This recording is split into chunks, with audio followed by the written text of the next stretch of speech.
Hari Om, and we are live.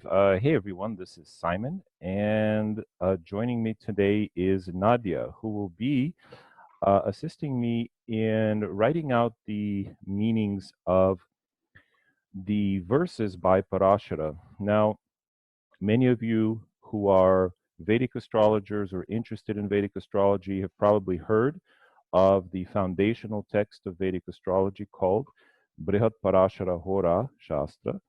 But probably most of you have looked at it and gone, oh, okay, it's already stuff I know. And I'm here to tell you that there are little goodies and cookies and secret juicy stuff and secrets here. I said secrets twice, but that are hidden behind the translation. And so I'm going to do my best in this series to give you my translation, a sort of more modern, perhaps but real interpretation of what Parashara is actually trying to say. And I think you'll find that in some cases the interpretations match perfectly. In some cases, you'll see there's a lot more that's left unsaid. So let's just dive right in, guys. So, Nadia, say hi to the people. Hi, everyone. Nice to meet you, kind of. All right. Yes, nice to be met. So here we go. Om Namo Bhagavate Vasudevaya Jai Shri Krishna Tava Krite iti pravakshami. So, Hari Om. So the first, this is chapter 13. In some different versions, it'll be a different chapter, maybe chapter 10.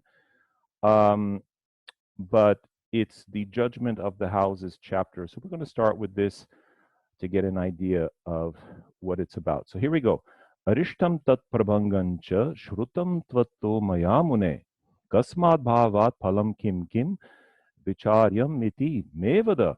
So this is in the Sanskrit, it says, Hey Mune, hey, you great sage, Parashara, mevada, tell me.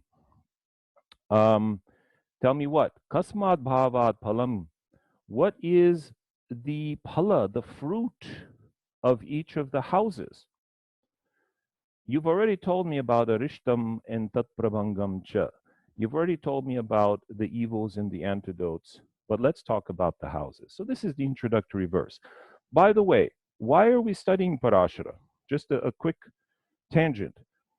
Folks, this guy did it all. He was I don't know, there is no comparison. He has verses in the Rig Veda, which is perhaps the oldest, the most celebrated of the Vedic texts. He's the father of Vyasa. Vyasa is the compiler of the Vedas, the author of the greatest book in the history of the world. Now, I don't mean it's the largest, it's the most comprehensive. Those of you who are perhaps Christian and feel that the Bible is the greatest book, that's fine. But I don't mean it in a religious sense. I mean it in the sense of just the sheer volume of it, the sheer power and size of the history, and also of the spiritual and aesthetic value of it. It is undoubtedly the biggest, largest, greatest book of all time. It was probably authored by many people. But anyway, Parashara is the father of Vyasa. He is the grandson of Valmiki. Valmiki is the sage who wrote the Ramayana, another seminal text about the story of Rama. And so here we have Parashara, who is a great sage, a rishi, truly an enlightened being. So this isn't some guy just telling you his opinion. I'm some guy telling you my opinion. But Parashara is an enlightened being. And it is said that if we were to lose all of the world's sacred texts, the Quran, the Bible, the Bhagavad Gita, all of that, an enlightened being could rewrite them all. This is who we're talking about. Now, that doesn't mean they will rewrite them in the same way, but they will speak spiritual truth because they are there. They experience it. It's not an intellectual thing. So Parashara is plugged in. Anyway, so that's why he says, Hey Mune, hey you great sage, tell me about the houses. So here we go. Deham rupam cha jnanam cha varnam cheva balabalam sukham dukham svabhavascha lagna bhavat nirikshayet. So, deham. So from the first house, lagna bhavat nirikshayet, we will see, we will understand what? Deha, the body,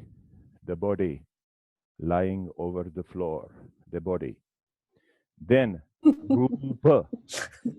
If any of you have done yoga nidra, you know this, the body lying over the floor. Deham, rupam. Rupa means your appearance, what you look like. Jnanam cha, your general knowledge, your street smarts, your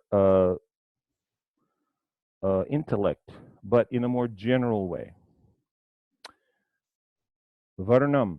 Now, here, you know, Parashara is a bit of a joker. So when he says the word varna, varna means color, but varna also means, and here he means complexion, right? But it also means caste. In the Hindu caste system, we understand this term varna to mean your place in society. And folks, if I don't know if you're familiar with my work, my great work that I'm most proud of, that I spent 8 years sort of transmitting, is called The Five Dharma Types. And it is a book about Varna, but what is your true caste? And we find this from the first house, the ruler of the first house, where it's placed. I talk about that in other videos. So to know, you may be born in a Brahmin family, but to know your true caste, you look at the first house of the horoscope. You may be born in a Shudra family, but to know your true Varna, so you look at the first house. So we use the first house to find out your true nature. And I don't care, I've seen many people born in a Brahmin family, but all they want to do is sell and be salespeople. They're not really Brahmins.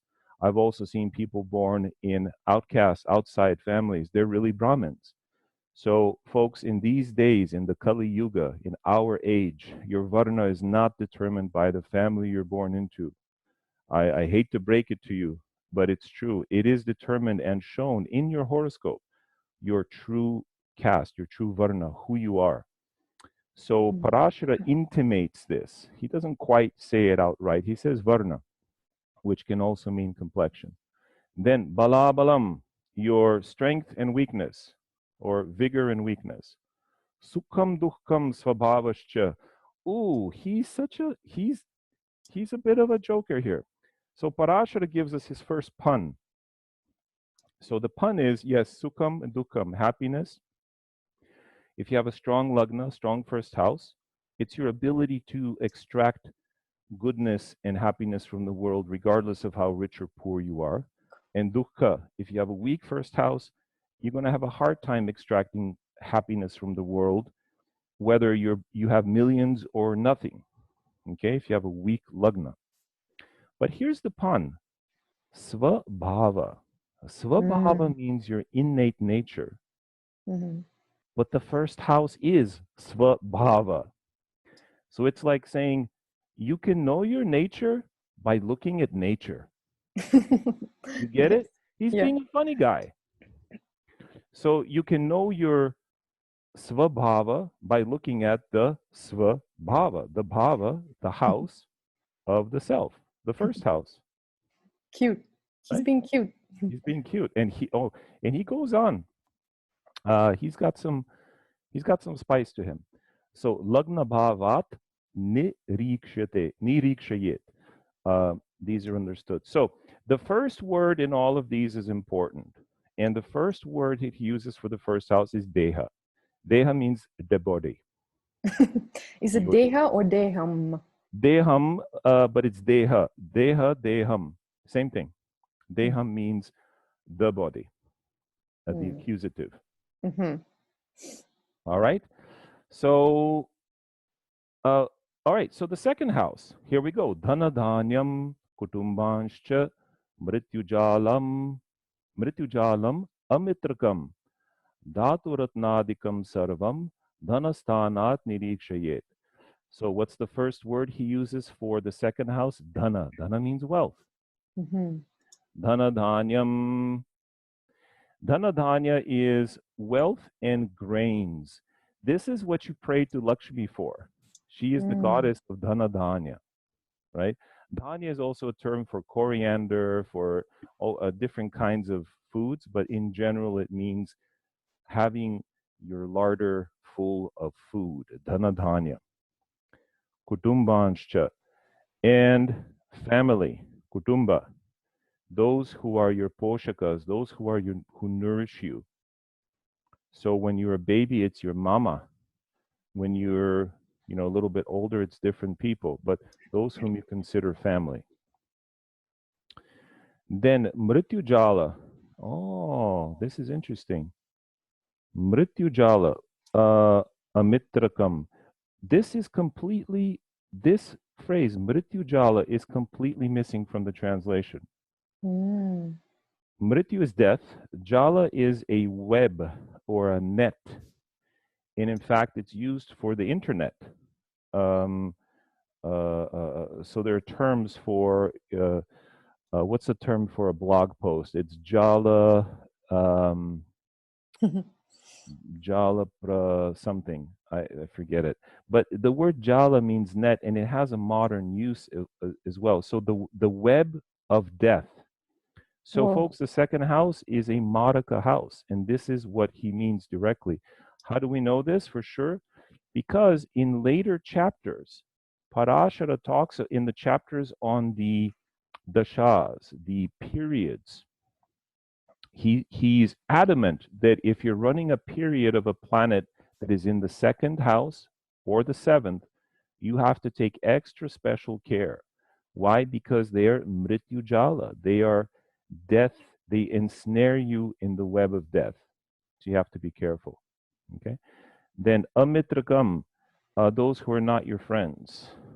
So mrityu jalam amitrakam. Then dhatu ratnadikam. This is an interesting one. Dhatu means minerals. Ratna means gems. Adika means etc. Sorry, my internet is lagging. Okay, it's okay. Sarvam. So everything that is not living. So in South India, in Prashna Marga, in this ancient beautiful book, it talks about how to know what the person's question is before they even ask you the question. And one of the ways is to know if it's dhatu, mula, or jiva. Dhatu means something that is mineral, that is metal, inanimate. Mula is something that is a plant, a tree, and then jiva is something that is living. And so here it says that the second house indicates minerals, and in money, you know, in our time is coins, it's metals, it's things that are silver and gold and copper and such. Okay, and then dhanastanat nirikshayet. So he repeats the word dhanastana, the house of wealth, the place of wealth. From the place of wealth, which means the second house, we know about wealth and grains and your family and the web of death and dhaturatna adikam and inanimate, not inanimate, metals, precious stones, etc. All right. Can we move on to the next one? Am I missing anything? Can you see? So let's see here. I had an internet problem here. This is all being scrolled real time. I'm sure it's there. This is awesome. Okay. Third house, Vikramam Mrityu Bhratradi Chopadesha Prayanakam Pitrorve Maranam Vignaha Dushchikyat Cha Nirikshayet. Dushchikyat Cha Nirikshayet. So Vikramam, again, this house is called Vikrama. It's the house of valor, self-effort. The first word tells you the most important thing you need to know about the house. What do we know? Britya Bratradi. This is the house of people like brothers and sisters, servants.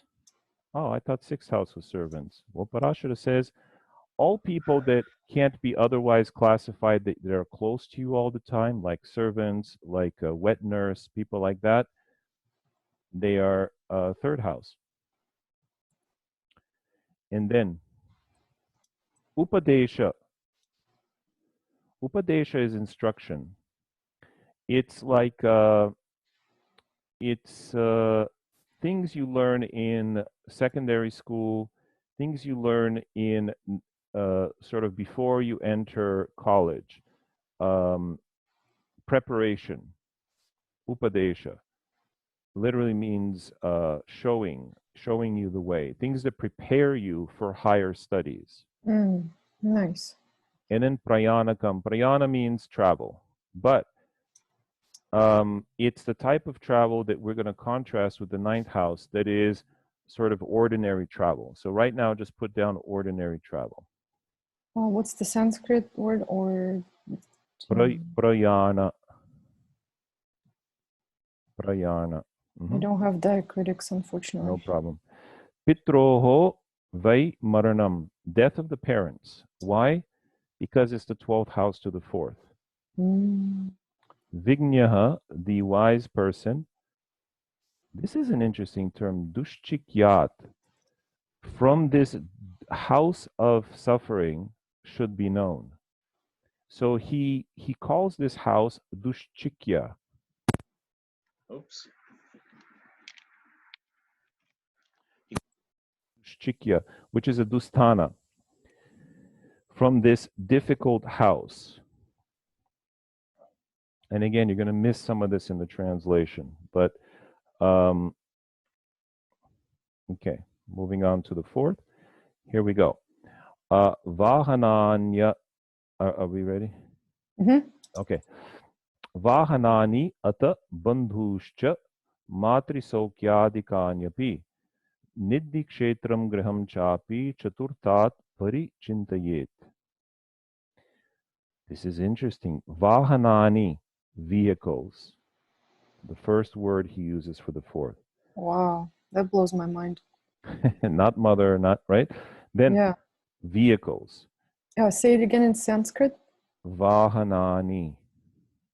Vahanani. Nice. Then bandhu. Now bandhu is a beautiful word. It says relatives. It is not relatives.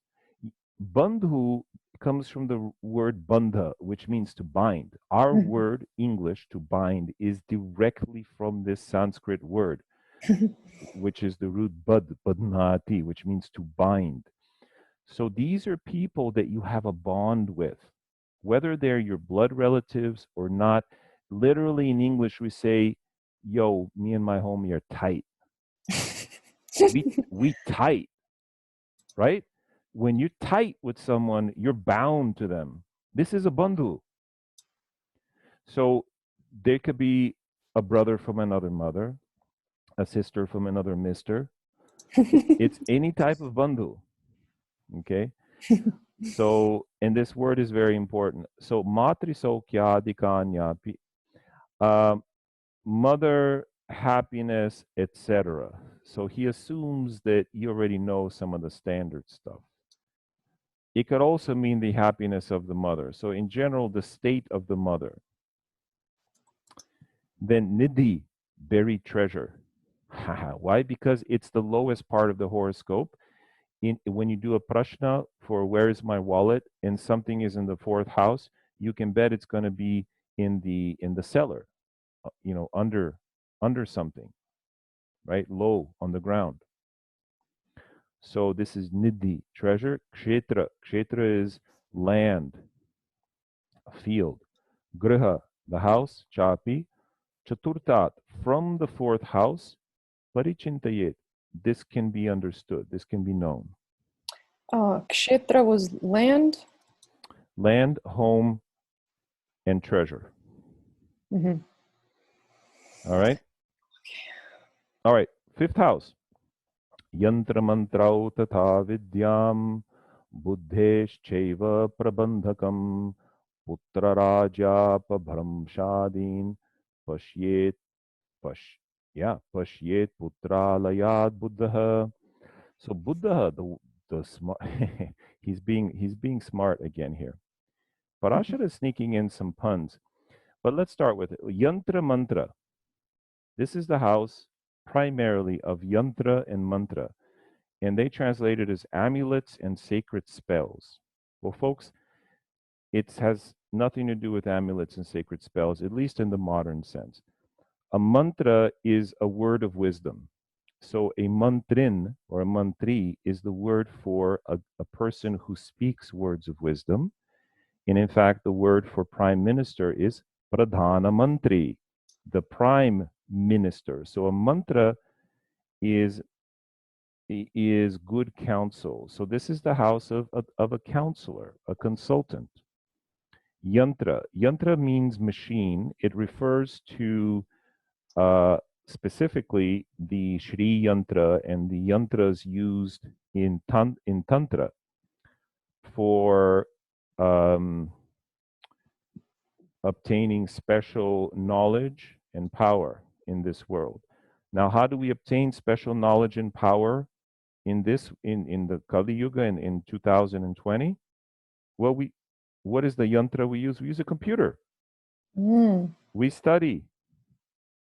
Mantras we say are different kinds of mantras. So this is the house of using devices to help you gain knowledge and power. Yantra mantra. Tata vidyam, and also learning. Then buddhehe chaiva prabandhakam. This is very interesting. He could have just said buddhi. Buddhi is intellect, but he doesn't. He says buddhehe, of the intellect, prabandhaka. This is a crazy word. Prabandhaka means management. It means it comes from the same root from the previous house, bandhu. We looked at bandhu, something that's tight that binds you. He again uses this word bandhaka, but it's what binds your intellect. It means what you think about. So the way, if you have Saturn and Mars in your fifth house, you're going to think scientifically. You're going to think about Saturn and Mars things, which are dhatu, which are inanimate. If you have Mercury and Jupiter in the fifth house, you're going to think about human beings. And so you're going to be for you, being a scientist in a lab working with inanimate objects would be hell. And vice versa for the scientist. So what is in your fifth house is what you think about, what literally binds your mind. It's the way, prabandhaka is the way your mind works. What you tie your mind down to, or how you manage. So prabandhakam, the word is also used to mean management. So buddhehe prabandhakam is how you manage your mind. Do you have debilitated planets in the fifth? You can't manage your mind. You have a monkey mind. You start one thing, and then you start, before you've even gotten halfway, you're doing something else. Okay. So prabandhakam is the management of your mind, but bandhaka is also your mental connections and how your mind works. So he was very sneaky to put that. He could have just said your intellect, but he didn't. Very nice. Then putra rajapa brahmshadin. This is a weird one. Putra is children.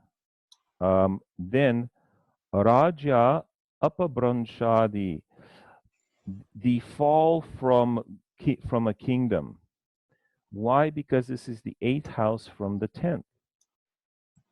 So it is the loss of your job. Wow. Okay. Nice. Then from now Putralayat Buddha. Buddha means the wise person.